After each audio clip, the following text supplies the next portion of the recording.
Lá, por favor. Mantenha sua Bíblia sempre aberta. Novo Testamento, Carta de Paulo aos Gálatas, capítulo 4. E hoje, pela graça de Deus, nós vamos iniciar um novo capítulo, né? Isso é muito bom. Um novo capítulo aqui na Carta de Paulo aos Gálatas. Abram lá, por favor. Só para ajudar, fica no Novo Testamento.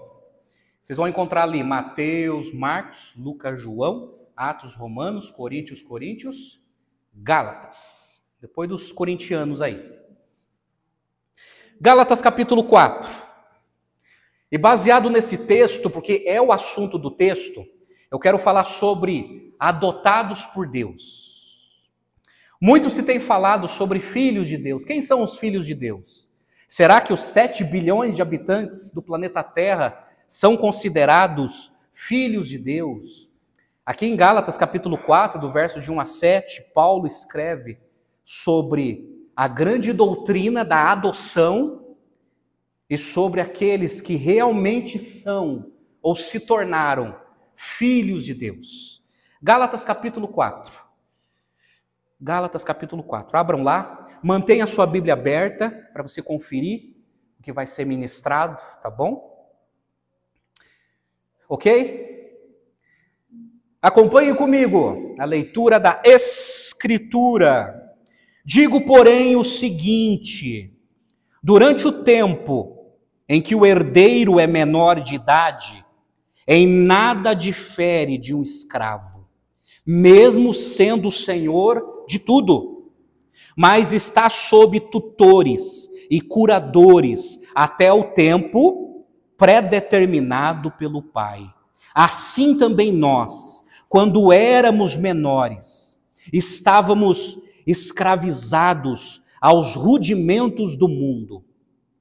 Mas, quando chegou a plenitude do tempo, Deus enviou o seu Filho, nascido de mulher, nascido sob a lei, para resgatar os que estavam sob a lei, a fim de que recebêssemos a adoção de filhos. E porque vocês são filhos, Deus enviou o Espírito de seu Filho ao nosso coração, e esse Espírito clama: Abba, Pai. Assim você já não é mais escravo, porém filho, e sendo filho, também é herdeiro por Deus. Amém, gente? Vamos orar mais uma vez? Pai amado, ó Deus, nós nos prostramos diante da Tua palavra, Senhor. O Senhor tem poder. O Senhor nos confronta e também nos consola através das Escrituras. Fala conosco, ó Deus, através da Tua santa e pura palavra. Ilumina nossa mente, ó Deus, através do Espírito Santo, para que possamos entender o texto sagrado e aplica, Senhor, essas verdades gloriosas em nossas almas. Nós oramos e te agradecemos por esse momento. Ó Deus, que haja temor em nossos corações, diante dos nossos ouvidos, mediante a Tua palavra. Nós oramos agradecidos em nome do Senhor Jesus. Amém. E amém. Amados, Gálatas, mantenha a sua Bíblia aberta. Gálatas, ela recebe o seguinte nome, é a seguinte tese: a nossa liberdade em Cristo. A tese de Paulo nessa carta, vocês já sabem, fala da nossa liberdade em Cristo. Nós fomos libertos em Cristo. Quem escreveu Gálatas foi o próprio apóstolo Paulo, grande missionário e grande teólogo. Ele escreveu mais ou menos do ano 49 a 55, mas mais provável no ano 50. Pelo menos na maioria dos estudiosos, eles advogam assim. Para quem essa carta foi escrita? Foi escrito por seguinte público: os Gálatas da Galácia do Sul. Então, a Galácia do Sul era uma região naquela época, e Paulo e Barnabé, eles plantaram várias igrejas nessa região da Galácia do Sul. Qual é o propósito? Por que Paulo escreveu essa carta? Foi para auxiliar os cristãos da Galácia a resistir os falsos mestres Desde aquela época já existia, gente, falsos mestres que pregavam que só era salvo quem acrescentava a fé em Cristo e o mérito humano na observância da lei. Esse é o grande problema e é o problema hoje também. Paulo, naquela região, ele pregou para os cristãos da Galácia que somente a fé, quando nós depositamos a nossa fé em Cristo e confiamos em Cristo, nós somos salvos. Aí os falsos mestres, chamados de judaizantes, saíram de Jerusalém e foram lá nesse campo missionário dizendo assim, opa, calma aí, não é bem assim que Paulo ensinou não. Nós somos salvos pela fé sim, mas não somente pela fé, a gente precisa fazer alguma coisa. Nós precisamos ter mérito. Então nós somos salvos pela fé, mais a observância da lei de Moisés. E outra, vocês precisam se circuncidar. Para vocês serem salvos, vocês precisam da circuncisão. O que é circuncisão, gente? É o pacto que Deus fez com Abraão, em Gênesis capítulo 18, que é uma marca de Deus no povo de Israel. Era um pacto, uma aliança que Deus fez com Abraão para que o povo de Israel fosse abençoado. Mas daí, os judaizantes estavam levando essa concessão para os Gálatas também. E Paulo falou, não está errado. Nós somos salvos somente pela fé. Quando nós confiamos naquilo que Cristo fez por nós, naquilo que Deus fez por nós através de Cristo, é suficiente. Eu não sou salvo pela fé mais as obras de caridade. Eu não sou salvo pela fé mais a minha ética. Eu não sou salvo pela fé e mais a observância de restrições religiosas. Então, gente, Paulo, ele escreveu essa carta à correção para corrigir a fé dos Gálatas, dizendo, olha, vocês são salvos mediante a graça somente pela fé. Ninguém tem mérito na sua salvação. Ninguém tem nem participação, porque a fé também, diz a Bíblia, é dom de Deus, é presente de Deus. Deus nos dá a fé para nos capacitar a crer em Deus. A fé não é nem algo nossa, é algo dado que vem de cima. E os judaizantes diziam, não, você tem mérito, você precisa fazer para merecer, você precisa circuncidar. Você precisa se abster de alguns alimentos. Você precisa guardar alguns dias sagrados. Você precisa cumprir uma lista de mandamentos. E Paulo, não é assim. Esse problema foi tão grande que foi causado pelos falsos mestres que virou até pauta do grande concílio de Jerusalém. Atos capítulo 15. E o Dr. Lucas, ele escreveu assim, quando começou a reunião, ele escreveu assim, alguns indivíduos que foram da Judéia para Antioquia ensinavam os irmãos, se vocês não forem circuncidados, segundo o costume de Moisés, não podem ser salvos. Então o concílio de Jerusalém, ele foi realizado para resolver essa heresia, esse problema, em que os cristãos são salvos mediante a fé. Tanto judeus como gentios, tanto judeus como estrangeiros. Bom, gente, a carta de Paulo aos Gálatas pode ser separada em 3 tópicos. Capítulo 1 e 2 fala da defesa do apostolado de Paulo, porque Paulo estava sendo denegrido. Os falsos mestres estavam denegrindo o apostolado de Paulo. Capítulos 3 e 4, a defesa do evangelho. Paulo está exaltando o evangelho de Jesus que foi defendido por ele. E capítulos 5 e 6, Paulo fala sobre a defesa da ética cristã.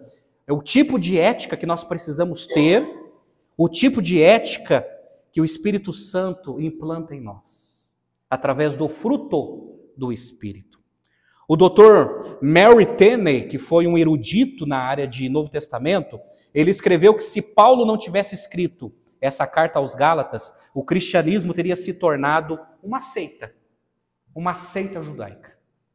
Se Paulo não tivesse essa iniciativa de escrever essa carta à correção, o cristianismo que nós conhecemos hoje seria uma seita judaica. Seria uma ramificação do judaísmo. Por isso, gente, eu quero chamar sua atenção para essa carta que é tão importante. O capítulo 4, ele fala da superioridade do evangelho. Aquilo que Jesus ensinou é supremo, é superior. Hoje, nós veremos sobre adotados por Deus. Por que Deus nos adotou? Como se tornar filho de Deus? Veremos isso. Em outros domingos, versos de 8 a 20, nós veremos sobre a idolatria da religião. como a religião produz idólatras. E verso 21 a 31, nós veremos mais para frente a ilustração da Escritura. Aí Paulo, ele faz uma alegoria entre Sara e Agar, falando da nossa salvação.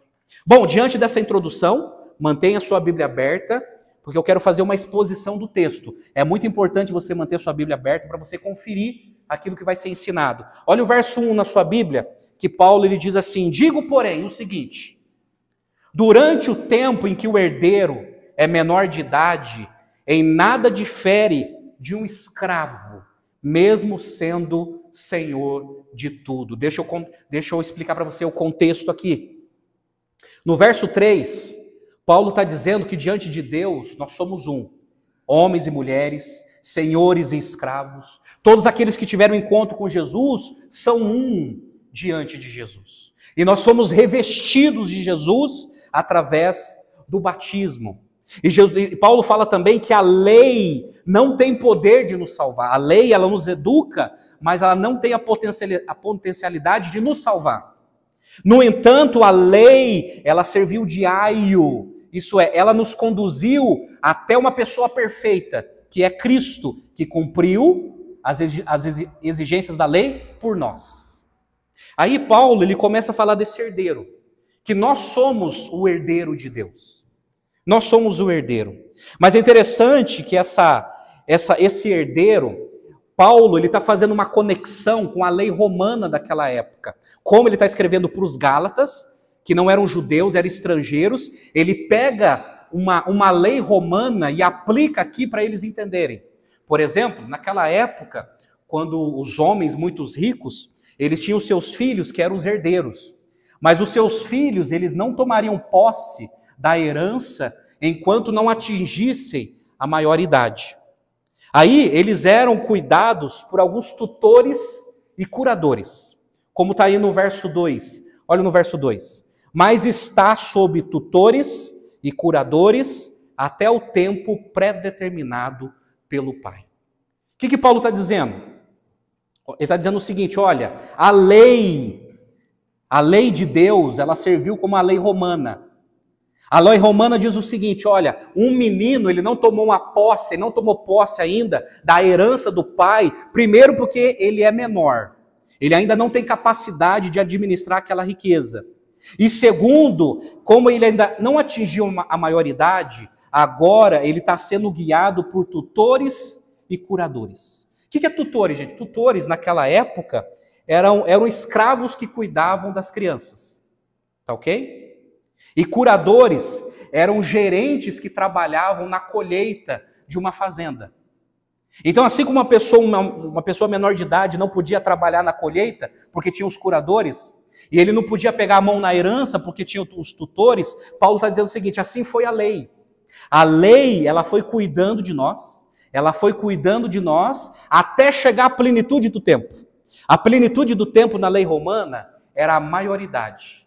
É quando um homem e uma mulher atingia a sua maioridade. Por exemplo, de acordo com F.F. Bruce, que foi um erudito, ele diz que na lei romana, até atingir a idade dos 14 anos, o herdeiro ficava sob o controle do tutor, nomeado pelo pai. Então, até atingir a idade dos 25 anos, olha só, a maioridade naquela época era 25 anos, não era nem 18 nem 21. Ficava sob o controle do curador, nomeado pelo praetor urbanus, que é o pretor da cidade. Então essa era a lei, gente. Então olha só como Paulo era inteligente. Ele está escrevendo para os Gálatas, ele faz uma conexão com a lei romana para explicar para os Gálatas uma situação de Deus. Que a lei de Deus, ela não nos salva, mas ela foi cuidando de nós. Ela foi nos protegendo até nos levar a uma certa maturidade. E quando nós atingimos essa maturidade, é quando nós conhecemos o Evangelho de Jesus. Então a lei, gente, ela não salva, mas a lei, ela educa um filho. A lei, ela vai corrigindo um filho. A lei, ela vai repreendendo um filho. Mas daí, a pessoa só se torna madura, espiritualmente falando, quando conhece a Jesus, quando conhece o Evangelho.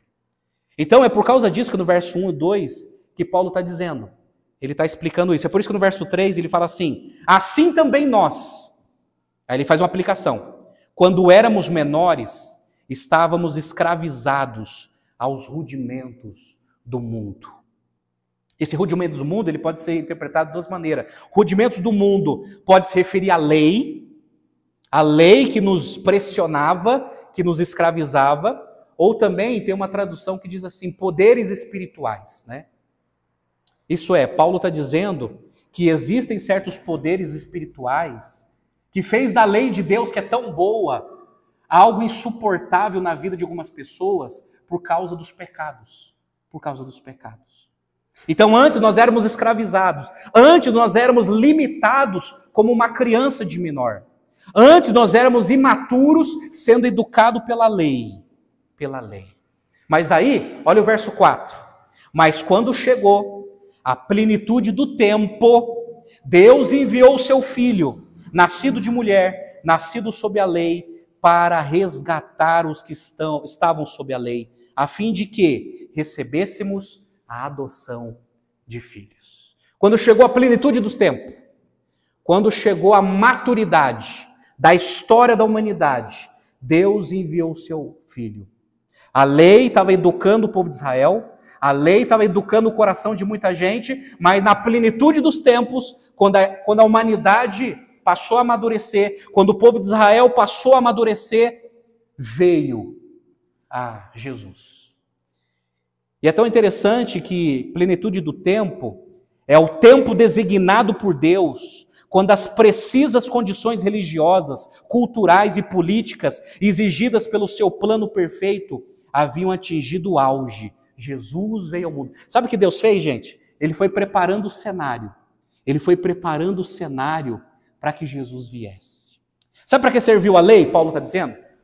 A lei de Moisés, ela serviu para treinar a mente das pessoas na seguinte convicção: só existe um Deus. Nós somos monoteístas, não existe deuses, como era no panteão egípcio, como era no panteão grego, como era no panteão romano. Só existe um Deus. Então a lei de Deus, ela foi educando a mente das pessoas nessa expectativa. Olha, só existe um Deus. E esse Deus, que é único e exclusivo, ele se encarnou através do teu Filho amado, Jesus Cristo. Plenitude do tempo também se refere na cultura romana o alvo do amadurecimento. Então Paulo ele usa essa expressão plenitude do tempo, porque esse era o tempo do amadurecimento de um romano. E ele aplica dizendo, olha, a plenitude do tempo foi Deus ter enviado Jesus para que pudéssemos amadurecer, crescer na fé. Crescer na fé. Deus enviou o seu filho, assim como um pai marca a data da cerimônia da maioridade de seu filho e da liberdade de seus protetores e curadores e tutores. Deus enviou o seu filho no momento certo para libertar da escravidão da lei todo aquele que crê. Era assim, quando o romano ele atingia a maioridade, o pai fazia uma cerimônia comemorando a maioridade daquele filho. Os tutores curadores eram dispensados. Porque eles criaram até ali. E aí, quando a pessoa atingia a maioridade, aí o pai, ele repassava toda aquela herança, porque agora ele estava preparado para tomar posse daquela herança. Mas daí ele fala assim, nascido de mulher. O Deus Todo-Poderoso, o Filho Todo-Poderoso, se reduziu à forma de homem e foi concebido no ventre de uma mulher, Maria. Aqui está falando da humanidade de Jesus. Jesus se tornou homem e veio habitar entre nós. Nascido da lei, como todos os seres humanos, Jesus foi obrigado a obedecer à lei de Deus. Diferente de qualquer outro, ele obedeceu perfeitamente essa lei. Ele também veio para obedecer à lei de Deus. Para resgatar. Gente, essa expressão aqui, Paulo pega do comércio daquela época. Naquela época, os escravos eram comprados. Naquela época existia o seguinte, o escravo, que estava muito tempo com o seu senhor, se ele tivesse condições financeiras, ele podia comprar a liberdade dele. Ou uma outra pessoa poderia comprar a liberdade de um escravo e livrá-lo. Aí Paulo está dizendo o seguinte, olha, na plenitude dos tempos, Jesus veio para nos comprar, para nos livrar da nossa escravidão por causa do pecado. E ele veio livrar aqueles que estavam sobre a lei. Sabe por quê, gente? A lei não salva, mas a lei mostra quem nós somos. Culpados, pecadores. Por causa da nossa incompetência, nós não conseguimos obedecer a lei de maneira perfeita, mas Jesus obedeceu por nós e veio nos resgatar da escravidão da lei, a fim de que recebêssemos a adoção de filhos. A adoção é o ato de levar alguém que é filho de outra pessoa para a sua própria família. Isso é, Deus nos adotou. Nós éramos escravos, a penalidade da lei estava contra nós, mas Deus, na plenitude dos tempos, enviou o seu Filho, preparou o cenário para que ele viesse e nos resgatasse da escravidão da lei. E diante esse resgate feito por Jesus, nós fomos acolhidos por Deus e aceitos, transformados, filhos de Deus. Aí, gente, cabe aquela pergunta polêmica. Todos os seres humanos do planeta Terra são filhos de Deus? A resposta bíblica é não. Todos são criatura. Mas filhos de Deus são aqueles que foram resgatados por Jesus e são aqueles que reconheceram que Jesus é o Salvador, é o libertador. Filhos de Deus são aqueles que confiam naquilo que Jesus veio fazer por nós. Esses são os filhos de Deus. Aí no verso 6, Paulo ele fala assim: e porque vocês são filhos de Deus, Deus enviou o Espírito do seu Filho ao nosso coração, e esse Espírito clama: ah, papai. Sabe o que Paulo está dizendo? Vocês se tornaram filhos de Deus, e Deus enviou o Espírito de seu Filho. Espírito de seu Filho, gente, é uma referência ao Espírito Santo. Deus enviou o Espírito Santo aos nossos corações para mostrar que realmente nós somos filhos de Deus. Esse é o chamado interno. Como que você sabe que você é filho de Deus? Porque você é bom? Não. Porque você é melhor? Não. Porque você é mais santo? Não. Como que nós sabemos que nós somos filhos de Deus? O Espírito Santo, gente. O Espírito Santo testifica no nosso espírito que nós somos filhos de Deus. O Espírito Santo que nos convence e que nos esclarece que agora nós somos filhos de Deus e nós temos relacionamento com Deus. Essa palavra Abba Pai, gente, era uma palavra em aramaico que era muito usado pelas crianças, quando as crianças chamavam o seu pai. É mais ou menos assim: papai, papai. É uma expressão de carinho. É como se fosse um balbuciar de uma criancinha de 3 anos chamando papai, papai. Mas o que Paulo quer? Ele está usando essa expressão dizendo o seguinte: olha, agora nós temos relacionamento com Deus. Deus é o nosso Pai. Agora nós temos um carinho por Deus, uma devoção que antes nós não tínhamos, porque nós éramos escravos. O filho obedece ao pai por amor. O escravo obedece o seu senhor por temor. Mas agora nós conhecemos esse Pai. Por isso que Paulo escreveu em Romanos, gente, capítulo 8, verso 15, ele escreveu assim: escute, porque vocês não receberam um espírito de escravidão para viverem outra vez atemorizados, mas receberam o espírito da adoção, por meio do qual clamamos: Abba, Pai. O próprio Espírito confirma ao nosso espírito que nós somos filhos de Deus. Filhos de Deus. Ó, gente, é tão bom sentir isso, é tão bom se entender isso, que agora nós não somos mais escravos, que agora nós fomos adotados, nós somos filhos. É tão bom perceber que o Espírito Santo, a cada dia no nosso coração, vai confirmando com a gente, tirando as nossas dúvidas, que nós somos filhos de Deus. Filhos de Deus. E por sermos filhos de Deus, por termos o Espírito Santo, olha o verso 7. Assim, você já não é mais escravo, porém filho, e sendo filho, também é herdeiro por Deus. Nós somos herdeiros de Deus. Qual é a nossa herança? A nossa herança é a salvação que Jesus conquistou por nós lá na cruz do Calvário. A herança é o perdão pelos nossos pecados. Nós fomos perdoados, nós fomos reconciliados com Deus, porque os nossos pecados estavam nos separando de Deus. E agora, nós somos herdeiros de Deus. Herdeiros. Filhos, herdeiros. Antes, a gente não tinha recebido essa herança ainda, porque a gente estava sendo educado pela lei. A lei, aos poucos, foi nos confrontando, nos repreendendo. Mas na plenitude dos tempos, a gente conseguiu uma maturidade, conhecendo a Jesus. E aí a gente entendeu a mensagem dele. A gente passou a entregar a nossa vida a ele. E Deus nos tornou filhos de Deus. Deus nos adota como filhos. Deus nos dá o Espírito Santo para confirmar no nosso coração todos os dias que nós somos filhos de Deus. E além de sermos filhos de Deus e o Espírito nos convencendo, agora nós recebemos uma herança inigualável, inestimável, que é a salvação.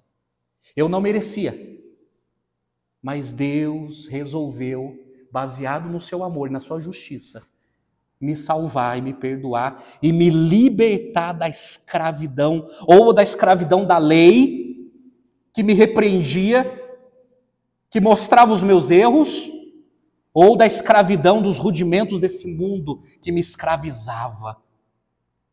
E Cristo nos livra, nos comprando, nos resgatando. Amém, gente?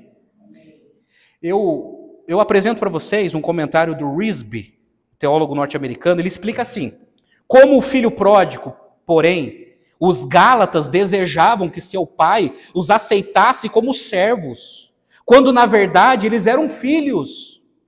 Não é difícil, porém, ver o contraste entre o filho e o servo. O filho tem a mesma natureza do pai, o servo não. O filho tem um pai, o servo tem um senhor. O filho obedece por amor, o servo obedece por temor. O filho tem futuro, o servo não tem nenhuma expectativa. O problema dos Gálatas, que Paulo estava corrigindo, era essa. Os Gálatas, eles estavam tentando cumprir a lei para ser aceito por Deus, para ser aceito como filhos. E Paulo falou: não, vocês já foram aceitos através do sacrifício de Jesus. Jesus resgatou vocês. Vocês não são mais aquele filho pródigo que quer voltar para a casa do pai e dizer: pai, olha, não me considere mais como filho, mas como teu servo. Não, você é meu filho. Você é meu filho. Amém, gente? Diante dessa exposição, eu quero fazer algumas aplicações. O que esse texto tem a ver com a gente? O que essa correção tem a ver com a nossa fé, com a nossa espiritualidade? Eu quero tirar desse texto 3 lições. 3 lições para os nossos corações, porque temos muito que aprender aqui, gente. Primeira lição: a necessidade de amadurecimento. A necessidade de amadurecimento. Paulo explica que éramos filhos menores e que nos tornamos agora filhos adultos através de Jesus. A necessidade de amadurecimento. Sabe o que a gente precisa entender? Aquilo que os Gálatas começaram a entender, porque foram corrigidos. Nada que façamos, gente, nada que façamos é suficiente para resolver o nosso problema chamado pecado. Aquilo que temos, aquilo que fazemos, não tem o potencial de nos levar até Deus. O problema dos Gálatas foi o seguinte: eles receberam o primeiro ensinamento: vocês são salvos pela fé. Aí veio os falsos mestres e falou: não, vocês precisam fazer obras para merecer. Então isso é falta de maturidade do Evangelho, porque o Evangelho, ela abre os nossos olhos dizendo assim: olha, nada que eu faça é suficiente. Nada que eu faça, por mais boa intenção que eu tenha, não é suficiente para me levar até Deus. As minhas obras não me levam a Deus, a minha moralidade não me leva a Deus, a minha caridade não me leva a Deus. Tudo que eu faço não é suficiente para me conduzir a Deus. Então, nós não seremos adotados por aquilo que fazemos, seremos adotados por aquilo que fizeram por nós. Não vem de mim, mas veio dos céus para nos encontrar. É isso, gente, essa mentalidade religiosa que Paulo está corrigindo. Porque o ser humano, ele tem isso dentro de si. A questão do senso do mérito. Não, eu preciso fazer boas obras, eu preciso cumprir a lei de Moisés para que eu seja aceito por Deus. E Paulo está dizendo, não, você já foi aceito por Deus através do sofrimento do Filho dele na cruz. Ele morreu como nossa propiciação. O que é propiciação? Ele foi sacrificado, assim como o judeu sacrificava um cordeiro no Antigo Testamento para que pudesse ser perdoado. Jesus foi enviado como cordeiro, foi sacrificado na cruz e através dos méritos de Jesus, nós fomos aceitos como filhos de Deus. Quando nós entendemos isso, houve o quê? Amadurecimento espiritual. Enquanto a gente ficar derrapando nas obras, enquanto a gente ficar derrapando nas leis religiosas que eu preciso fazer, porque senão Deus não vai me aceitar, a gente está com falta de maturidade espiritual. Mas quando nós entendemos, não, foi Deus que fez, não foi eu que fiz. Foi Deus que fez, não é as coisas que eu faço, é Deus que fez por mim. O que eu devo fazer, por gratidão, aceitar essa verdade e entregar minha vida a esse Pai, a esse Deus. Paulo explica que não fomos adotados porque conquistamos a filiação através da observância da lei, mas pelo que Cristo fez por nós. Você está entendendo? Está fazendo sentido? É como eu falei, gente, a fé cristã, ela desmonta a lógica da religião, porque toda religião você precisa fazer para merecer, fazer para merecer. No cristianismo, não. O cristianismo diz assim para mim e para você, você não merece nada. Você merece a condenação. Mas por causa do meu amor, eu fiz por você. Eu enviei o meu filho para morrer por você, pelas suas culpas, pelos seus pecados, para libertar você, para salvar você. Gente, essa é a necessidade de amadurecimento. O que os Gálatas precisavam era de amadurecimento. Eles precisavam entender que aquela herança que a lei veio cuidando deles, até que eles chegassem na maioridade, conhecendo a Jesus, para receber essa herança que Jesus conquistou por nós lá na cruz. Ok? Segunda lição, o propósito da vinda de Cristo. Verso 4 e 5. Gente, deixa eu destacar alguns pontos com algumas perguntas. Verso 4 e 5. Eu peguei esses versos e eu trabalhei algumas perguntas para ficar mais fácil. Quando veio o Filho de Deus? Paulo respondeu, vindo, porém, à plenitude do tempo, Deus enviou seu Filho. Deus preparou o mundo para a chegada do Filho. Os judeus ofereceram as Escrituras. Os gregos, a língua universal, a língua grega. Os romanos, as leis e as estradas que facilitaram o trânsito dos mensageiros do Evangelho. O pastor John Stott, gente, ele sintetiza a plenitude dos tempos da seguinte forma, escute. Foi o período em que Roma conquistou e subjugou o mundo conhecido, quando as estradas romanas foram abertas, a fim de facilitar as viagens, e quando as legiões romanas as guardavam. Também foi o período em que a língua grega e a sua cultura deram certa coesão à sociedade. Ao mesmo tempo, os antigos deuses mitológicos da Grécia e de Roma começaram a perder a influência sobre o povo comum, de modo que nos corações e mentes, em toda parte brotou a fome de uma religião que fosse real e que satisfizesse. Além disso, foi o período em que a lei de Moisés acabou a sua obra de preparar as pessoas para a vinda de Cristo, mantendo-as sob tutela, de modo que elas ansiavam ardentemente pela liberdade com a qual Cristo as libertaria. Olha como Deus é sábio, gente. Ele preparou todo o cenário, a plenitude do tempo, para que Jesus viesse. Mas quem é o Filho de Deus? Deus enviou o seu Filho, nascido de mulher. Aqui, Paulo está falando da divindade de Cristo e da humanidade de Cristo. Deus enviou o seu Filho, com F maiúsculo, um ser divino, que nasceu diante de uma mulher. Como ele veio? Como veio o Filho de Deus? Nascido sobre a lei. Ele teve que obedecer à lei também, para servir de exemplo. O grande reformador Calvino, ele diz o seguinte: o Filho de Deus, que por direito era isento de toda sujeição, tornou-se sujeito à lei. Por quê? Ele fez isso em nosso lugar, a fim de obter a liberdade para nós. Um homem livre, ao constituir-se fiador, redime o escravo. Ao pôr em si mesmo as algemas, ele as tira do outro. De modo semelhante, Cristo decidiu tornar-se obrigado a cumprir a lei, a fim de obter isenção para nós. Então Jesus, ele veio obedecer a lei por nós. Por nós. Por que veio o Filho de Deus? Para resgatar aqueles que estavam sobre a lei. Como eu falei, essa palavra resgatar vem do mundo comercial, o mundo do comércio dos escravos. Jesus veio nos resgatar, ele veio nos comprar. Deus nos comprou através do sangue de Jesus e nos livrou da escravidão. Agora, gente, toma muito cuidado. Existe uma heresia que foi criada lá por Orígenes. Porque a questão é o seguinte: Deus nos comprou. Ele nos resgatou, mas comprou de quem? Aí alguns vão dizer assim: não, Deus nos comprou de Satanás.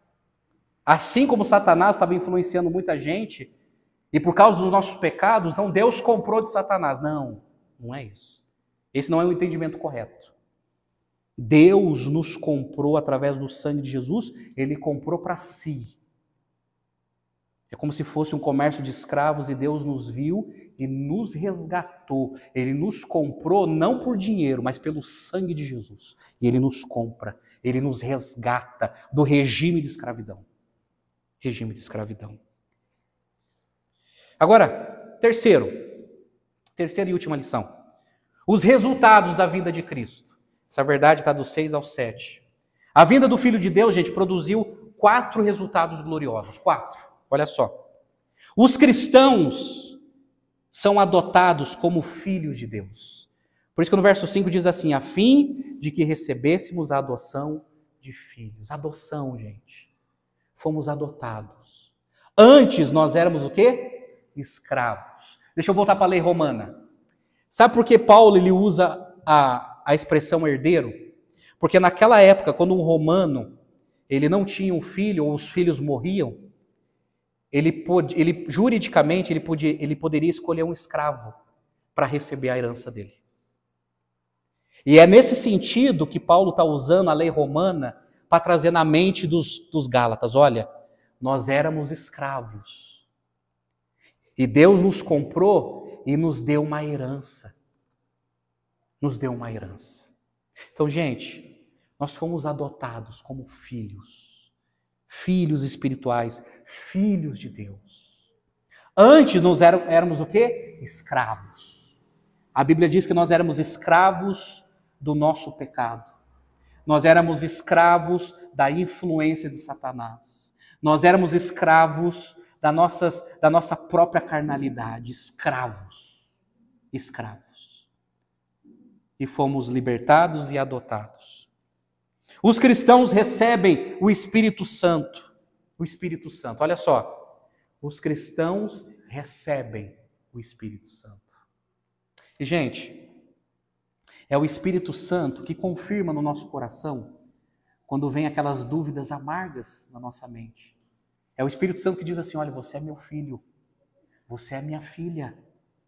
Aguenta firme. No mundo tereis aflições, mas tenha bom ânimo. Aguente. Eu estou com você. É o Espírito Santo, gente, que nos fortalece a cada dia nessa caminhada dura da vida cristã, que não é fácil.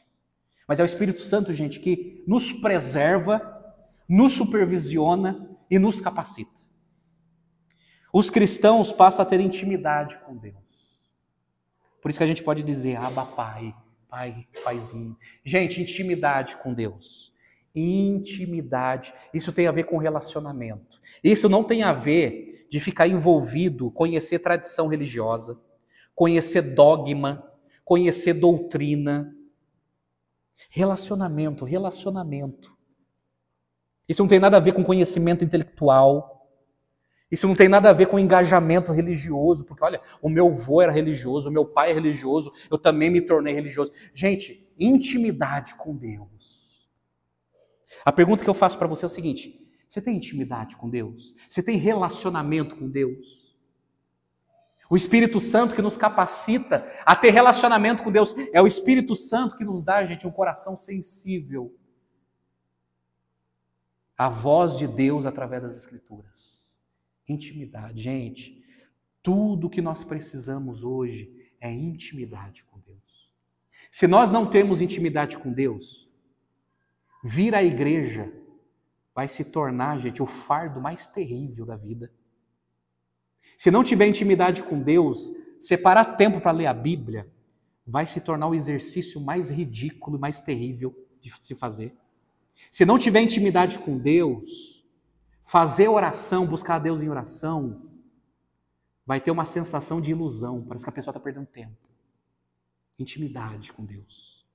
E aqueles que têm relacionamento com Deus, gente, quer conhecê-lo mais e mais. Mais e mais. Mais e mais. Gente, é isso que nós precisamos ter. É isso que nós precisamos ter. Intimidade com Deus. Intimidade. A ponto de nós chegarmos a dizer assim, sem nenhuma presunção: eu conheço a Deus. Eu conheço a Deus. Eu tenho experiência com Deus. Eu sou filho de Deus. Eu entendo as suas ordens através das Escrituras e peço para o Espírito Santo me capacitar a cumpri-las.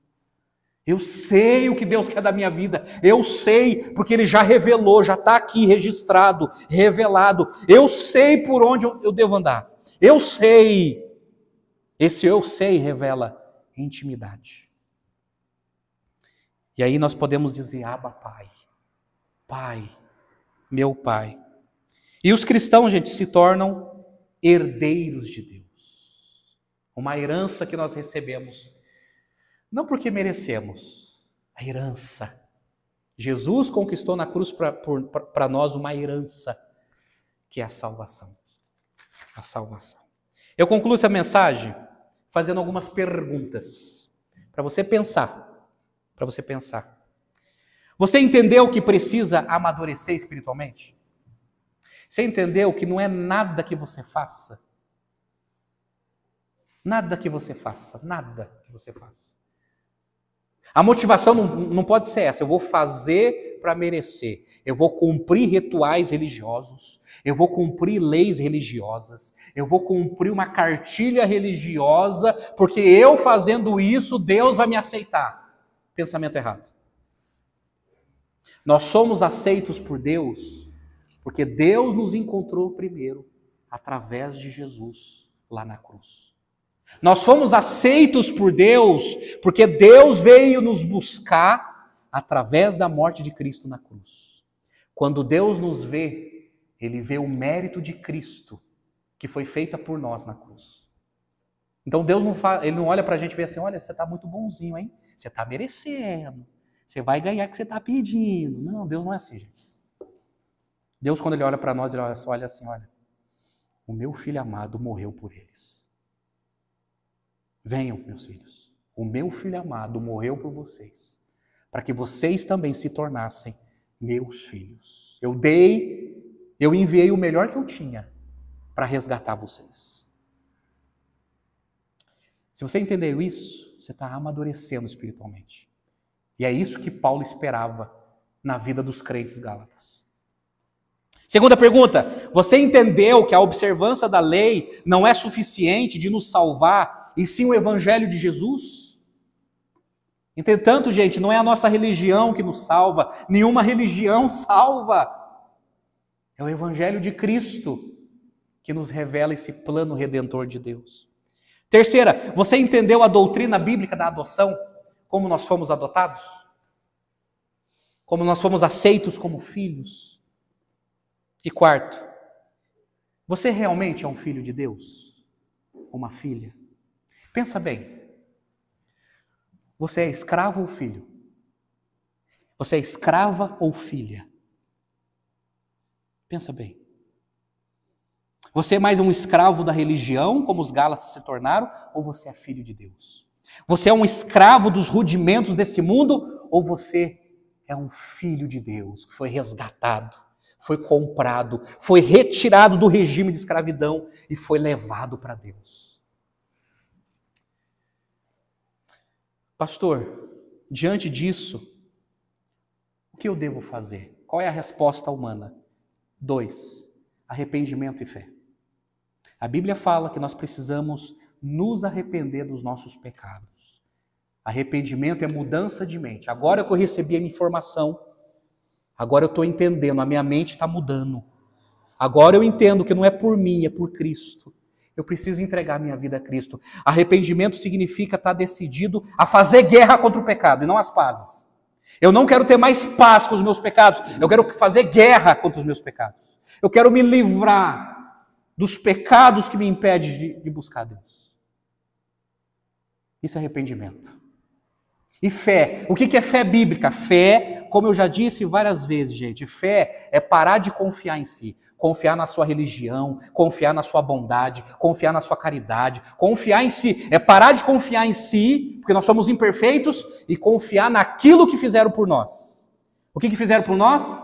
Porque Deus amou o mundo de tal maneira que deu seu Filho unigênito para que todo aquele que nele crê não pereça, mas tenha vida eterna. Jesus nos salvou, nos salvou. Quando nós entendemos isso e pela fé nos entregamos a Jesus, a Bíblia fala que a gente se torna filho de Deus. João 1,12. Mas a todos quantos o receberam, deu-lhes o poder de se tornarem filhos de Deus, a saber, aos que creem no seu nome. Todo aquele que crê em Jesus, dessa maneira bíblica, se torna filho de Deus. Filho de Deus. Arrependimento e fé. Eu quero convidar você que está aqui, você que está assistindo, a entregar sua vida a Jesus. Só Ele pode te livrar dessa escravidão. Só Ele pode nos livrar da nossa escravidão. O que precisamos fazer é entregar a nossa vida a Ele. A nossa vida a Ele. Você quer fazer isso? Então feche seus olhos e vamos orar nesse momento. Vamos orar. Ó Deus Todo-Poderoso, obrigado pela Tua palavra, Senhor. Obrigado, Pai, pelo Teu amor. Obrigado pela Tua graça. Obrigado pela Tua fidelidade, ó Deus. Obrigado, ó Deus, pela carta de Paulo aos Gálatas que nos esclarece, que nos leva a um entendimento amadurecido do Teu Evangelho em nossas almas, ó Deus. Abençoa, Pai, cada pessoa que está aqui, cada pessoa que está assistindo, ó Deus, que cada um deles e delas possa ter um encontro com Cristo, ó Deus. Livra-nos, ó Deus, da escravidão do pecado. Livra-nos, ó Deus, da escravidão de uma lei religiosa e faça-nos enxergar que o Teu Evangelho nos testifica que o Senhor morreu por nós, para nos aceitar como os Teus filhos, ó Deus. A Tua justiça foi realizada em Jesus, para que assim pudéssemos experimentar o Teu amor, ó Deus. Ó Pai, ajuda-nos, ó Deus, nessa caminhada. E obrigado por nos aceitar como os Teus filhos. Nós oramos, ó Deus, te agradecemos por ter enviado o Teu Filho a nos encontrar. Agradecemos, ó Deus, e entregamos a Ti as nossas vidas. Nós oramos em nome do Senhor Jesus. Amém e amém, Senhor. E amém e amém.